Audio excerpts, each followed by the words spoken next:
Here's my tips on how to ace a graduate interview. Tip number 1 is to make sure that you make eye contact with the interviewer, whether this be in person or a virtual interview. This shows that you are enthusiastic about the job, that you actually want to be there in the interview, rather than for the sake of just wanting to not be unemployed after graduating. Tip number 2 is to do your research around the job you're applying for. For example, if you're going to apply for audit at Deloitte, don't just look at a job description, make sure you look at news articles, press releases, and other examples of what they've been doing in audit at that company, because this will ensure that you have knowledge around what you're applying for. And when they ask you a question, for example, so what do you know about audit at X company?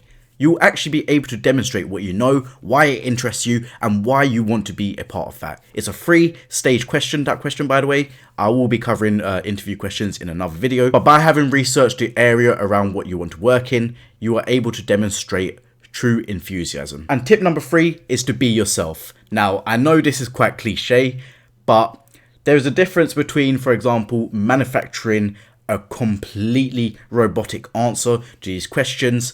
There is someone on TikTok that does interview questions, but it does seem quite robotic. And then there's the next level where you answer it in a structured way, but expressing your own personality. Because at the end of the day, the interviewer wants to see if you will fit in with the work culture, if you will be a right fit for that job, and if you work well with the people that are already there. And so by being yourself, but also still showing that you have prepared for the interview, this is going to come across as quite great to the interviewer. As always, don't forget to like, follow, and share for more university and career related content.